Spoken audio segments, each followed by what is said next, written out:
Alan Miller joins us here on Palmetto Mornings. And Alan, we are saving AM radio.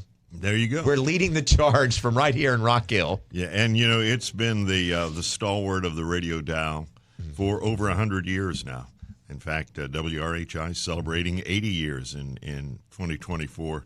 So yeah, it's one of those issues that came up about 6-8 months ago, where some of the new manufacturers did not want to put it into their cars. Not the new manufacturer, but manufacturing new cars. And over the last 6 months, there's been a bipartisan support coming from the U.S. House of Representatives, and now the U.S. Senate has directed the National Highway Safety Administrative to be on alert, because they have 60 senators now that have endorsed this. And this was an effort that was brought together by Ted Cruz and Senator Edward Markey, a Democrat from Massachusetts. So it does have good bipartisan support, and those that actually backed and started this particular effort. And the reasoning behind it has some underlying tones to it, because I think that there's a lot of conservative talk radio on AM. So there was some leadership to the left that really wasn't in favor of this. However, there's so many rural communities, so many farm communities, so many communities like the police community, sheriff's departments came out and endorsed this, because that's where you get your information. That's where the Amber Alert is more prominent. And anytime that something happens, like the other day when we had the traffic jams going into Charlotte because of the 4 officers that were killed, we had the news on the air immediately telling people what to do. A lot of the music stations did not even break in to deliver any of that. Not on purpose, it's just they don't have the news staff available. Alan, I know AM for us here at the broadcast house, AM 1340 was so instrumental during times like Hurricane Hugo. Mm-hmm. It was a lifeline. Remind us again why. I know you mentioned some of the underlying issues, but for these car manufacturers to keep AM in the radio panel inside our vehicle takes no effort, I would assume, right? Or is that an issue? Well, on the surface, it looks easy, and it is easy. It doesn't cost hardly anything. In fact, the bill does say that they cannot raise the price of their car or the radio because of this. So that's part of what this bill that's coming from the Senate will do to them. But to your point, yes, there is. In my opinion, the big issue is they want to sell Sirius and XM. A lot of people don't realize, but the largest owners are Ford and General Motors that own that company, and they make money from subscription radio. And the model that has been viewed in many fronts over the past 4 or 5 years and into the future is that your radio, you'll have to pay for the broadcasts on radio. And so if this was the first step in doing that, if they take it off the AM off the radio, how are you going to get it unless you buy an extra radio and make it as a sub-radio to your current radio, take it off the dial automatically. So that was part of it. And a lot of broadcasters said, well, they take AM away, the next thing they're going to take away FM, and then the only way that you get radio is to pay the manufacturers a monthly fee of anywhere from $10 to $25 a month to get it. And radio is part of media. You shouldn't have to pay for your media. I agree, Alan. And that was one of my questions, and you answered it. With the next generations coming up, they would say, well, why should we care? Why should we save AM radio? But to your point, we have a long list of subscriptions these days between your streaming shows and movies, and to have to add AM radio, if that's where people, especially rural, get their relevant news or emergencies, that's a shame.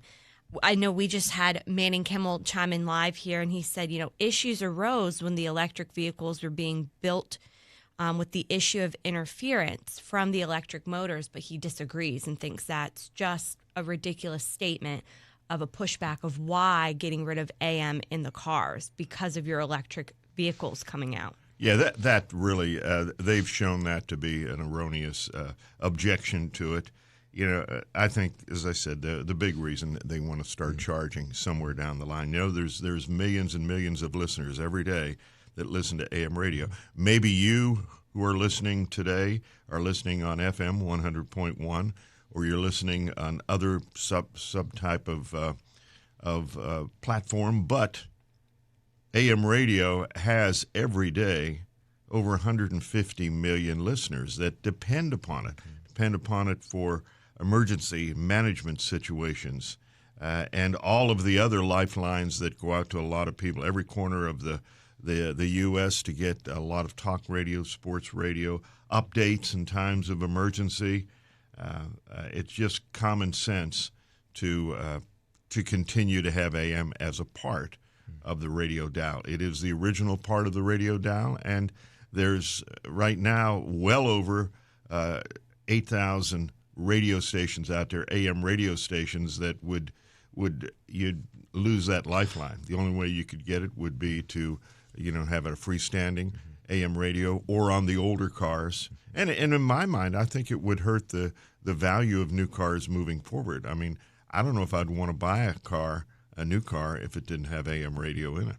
You know, Alan, some folks can say, well, we get a lot of our information now on social media, the urgency of, to your point, when traffic was stalled the other day or rerouted in Charlotte due to the officer-involved shooting. But not everyone has access to social media platforms. Not everyone has access to get that information, especially if you're in traffic and there's something that comes up. We're told not to get on our phones. So some could say, well, you get the information that way, but it also is causing an issue of distracted driving. To your point, it seems like AM radio is not hurting anyone. Leave it on the dial or leave it as part of the option. And it's helping millions. And it's helping folks get the information that they need. The difference between social media and AM radio or FM radio, it's reliable. You can bet on the communication you're getting. You understand that it's been vetted, that professional journalists have gone through what's happening, and they're not going to feed you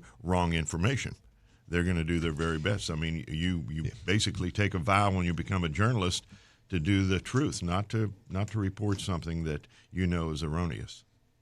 Well, not everyone took that same vow that we what did, happened? Alec. No, I know what you mean. I'm not joking. Everybody's journalists. That's true. Yeah, they call them citizen journalists on social media for that reason. And right? I think you have a lot of people who are on music radio who don't consider themselves journalists. Yeah, that's a good point. They're musicologists or DJs or whatever they call themselves. Oh, I like that.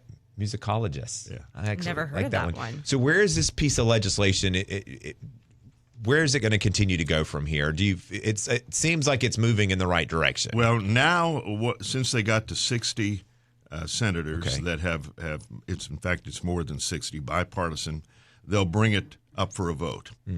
So Schumer can now say, okay, it's ready to go, and he has said that he would bring it up to a vote. So this happened on Tuesday. Great.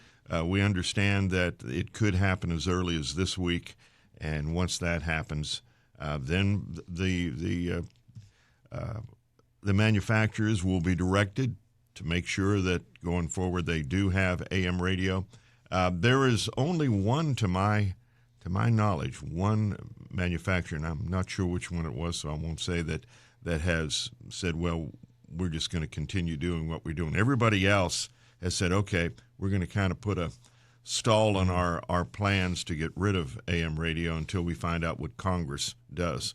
And so I think it's in good shape. So since we had brought this issue up, I know a lot of people wrote to their congressmen or sent emails to their senators and objected to the problems that we were having. I can tell you, everybody in South Carolina on the Senate side and on the Congress side, representative side, they have all signed on to this bill, and they're behind it. So thank you if you were part of the individuals that are out there writing and advocating for this. Well, thank you for keeping us continued up to date with this piece of legislation. Please continue to do so. And a special shout out this morning to all of our listeners on the original AM 1340. You're the OGs of our success here at OTS Media, and we certainly appreciate it. As Popeye would say, we am what we am. Right? AM. That's it. I love it. Alan Miller, thank you so much. We appreciate it, sir.